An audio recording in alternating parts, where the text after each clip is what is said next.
Queue న్యూస్లో పనిచేయటకు senior video editors కావాలను సంప్రదించవలసిన నెంబర్లు 8688960884. ఇక మొత్తం మీద విద్యా వైద్యం పైన ప్రత్యేక దృష్టి సారించాలని చెప్పేసి కలెక్టర్లకు ముఖ్యమంత్రి రేవంత్ రెడ్డి ఆదేశాలు జారీ చేసిండ్రు.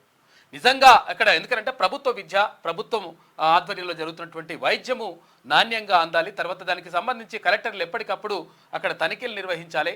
తర్వాత దానిపైన పర్యవేక్షణ ఉండాలనేటువంటి మాటను నిన్న ముఖ్యమంత్రి చెప్పారు. అంటే నిజంగా ఒక ఇది గొప్ప పరిణామంగా చెప్పుకోవచ్చు. నిజంగా అంటే మన లైవ్ కు వచ్చి 70 లక్షలు పే చేసిన ఇప్పుడు బాధితుడు ఉన్నాడు. అయితే విషయం ఏంటంటే ఇక్కడ ఎవరైతే ఇబ్బంది పడతా ఉన్నారో, ఎవరైతే బాధపడతా ఉన్నారో, తర్వాత ఆ విద్యా వైద్యంతో మొత్తం దోపిడీకి గురవుతా ఉన్నారో ఆ ప్రజల పక్షాన్ని నిలిచేందుకు ప్రభుత్వం ముందుకు రావడం మాత్రం నిజంగా ఒక అభినందనీయమైనటువంటి విషయం మనం చెప్పుకోవచ్చు. ఎందుకంటే గతంలో 8,000 పాఠశాలల్ని ప్రభుత్వ పాఠశాలల్ని మూయించిండు అప్పుడున్నటువంటి గతంలో ముఖ్యమంత్రిగా ఉన్నటువంటి కేసీఆర్. ఇప్పుడు లేదు ప్రతి ఒక్క ఊర్లో 100% పాఠశాల ఉండాలి. ఎప్పుడు అంటే 10 మంది విద్యార్థులు ఉన్నా కానీ ఒక ఉపాధ్యాయుడు ఉండాలనేటువంటి ఒక మంచి నిర్ణయం తీసుకున్నారు ముఖ్యమంత్రి.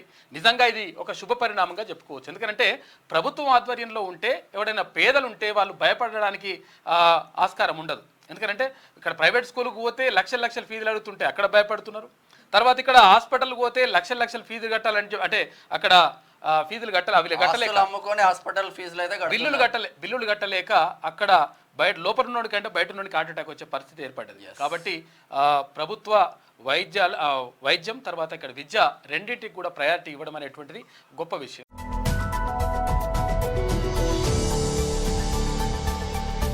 మీకు వార్తలు రాయడం, విశ్లేషణ చేయడం వచ్చా?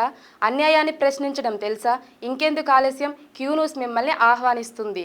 క్యూ న్యూస్లో పనిచేయటకు అనుభవం గల కంటెంట్ రైటర్స్ కావాలను సంప్రదించవలసిన నెంబర్లు 8688960884.